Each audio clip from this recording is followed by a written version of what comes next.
There's a lot of talk about sending humans to Mars, but no one talks about Venus. Why not, and could Venus actually be the better option for a human colony? Going to Mars has been a fixture in our collective cultural consciousness for a very long time. It's inspired more sci-fi movies and stories than I can count, a ride at Disney World, and a Twitter following for the Mars Rover that's almost 2 million strong. Meanwhile, Venus has inspired, what, 2 Ray Bradbury stories, a plant that eats flies and a razor. Basically, Venus has the worst public relations team in the solar system. And that hurts our sister planet, not just in culture and media but in space policy. Presidents Bush and Obama and the Chinese government have all outlined goals for manned missions to Mars. The Dutch non-profit group Mars One even held an international competition to find volunteers for a mission to the Martian surface. But Venus no manned mission love. At all. Which is odd, since in most respects, Venus is actually an easier and less costly colonization target than Mars is. For starters, Venus is closer to Earth. That's why we sent probes to Venus, long before we sent them to Mars, and why we sent more of them. Depending on the launch window, the round trip can be 30 to 50 shorter, which is a major factor for manned missions. Shorter trips means less weightlessness and radiation, less food and water to carry, and thus less fuel and lower cost. This would also be a huge advantage in moving the people and equipment necessary to actually colonize another world, because bear in mind, there's no Craigslist in space. If we ever start a colony, we'll need to bring along almost everything. And it's not just the shorter trip. The planet itself has some significant advantages over Mars. It's closer to the Sun, which means about 4 times more available solar power than you have on Mars. It also has a thick atmosphere, unlike that wispy layer on Mars. That means better protection from space radiation and meteorites for our enterprising colonizers and their future cities. It also means more available carbon dioxide from which, in principle, you might extract oxygen. But the real kicker is gravity. Venus has about 0.9 earth-giz, pretty close, while Mars has less than 0. And one thing we do know is that prolonged low gravity is bad for humans. How bad? In Earth orbit, astronauts lose bone mass at about 10 times the rate of someone with advanced osteoporosis. Now, no one knows exactly how bad Martian gravity would be for humans, but it's definitely not going to be good. On Venus, that's far less of a concern. And remember, we're talking about long-term colonization, not just visits. Even if we have the technological means to add water to a planet's surface and oxygen to its air, changing the planet's surface gravity is currently not even within the realm of discussion. So terraforming seems silly, and if people couldn't live there more than a few months without their bones falling apart.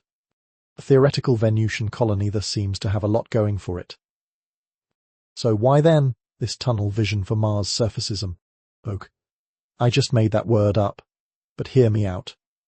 Ever since the days of seafaring exploration, we've had an obsession with landing on the surface of things. If you don't plant a flag on something, it's almost like having gotten there doesn't count. So what's all this have to do with Venus, which actually has a solid surface? Well, it does, but humans can't land on it. See, there's a teensy problem with temperature. There's so much CO2 on Venus that the greenhouse effect makes the surface hotter than hell, over 450 degrees Celsius, well above the melting point of lead. But the bigger problem is the barometric pressure on the surface. It's over 90 Earth's atmospheres. That means that landing on the Venusian surface would be like diving 1 kilometer underwater on Earth, far beyond the crush depth of most military submarines.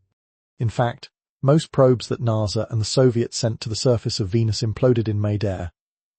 We learned our lesson, and a few reinforced probes did manage to touch down and send images of the Venusian surface.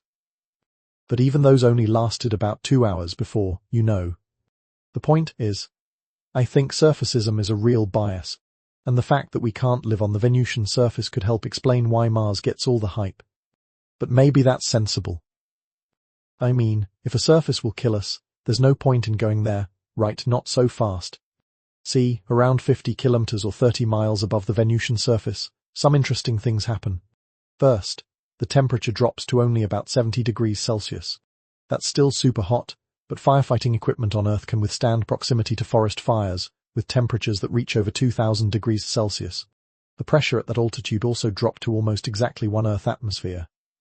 That means humans would need heat-resistant clothing and oxygen masks, but not spacesuits to walk around in that environment. Granted, there's the minor nuisance of sulfuric acid floating around in the Venusian air, but that's potentially manageable.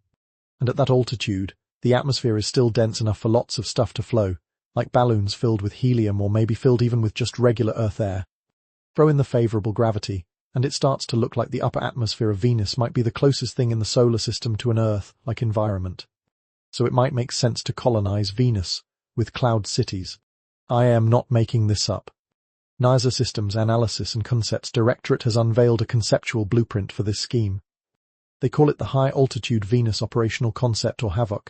Interesting branding choice, but still super awesome. We've linked the NASA videos in the description. You should check them out. Now for the record. This is all still conceptual.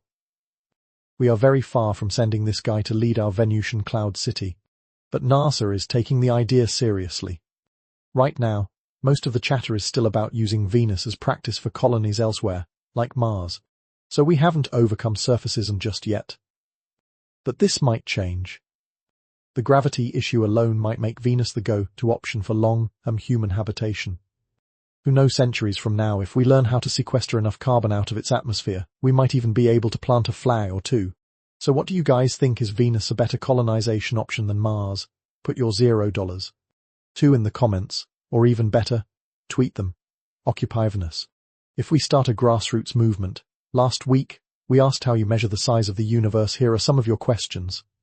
Autism asked, how can space be expanding faster than light if the speed of light is the ultimate speed limit? I'm going to answer you in 2 parts. First, the speed of light speed limit is for things moving through space, not about expansion of space itself. The second, you're right. I shouldn't be talking about space expanding at a given speed.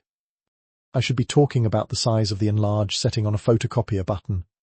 If I hit enlarge once every second, then there will always be 2 points on the page that, if they're far enough apart to begin with, will end up more than 1 extra light second apart after I hit that photocopier button. Ling Wingzing commented that this was a pretty intuitive way to understand inflation. Thanks for the compliment. But be careful. We're talking about expansion of space in general. Inflation refers to a very specific expansion of space that occurred in just the first few instances after the Big Bang. The Mapman 1313 says that the Hubble bubble is a possible alternative to the idea that space is expanding at all. That's not correct. Space is expanding, period. What the Hubble bubble offers is a potential alternative to the currently observed, accelerated expansion of space. Look it up. Like the Hubble Space Telescope, we've got squats on our lens too, so give it a wipe and help us out.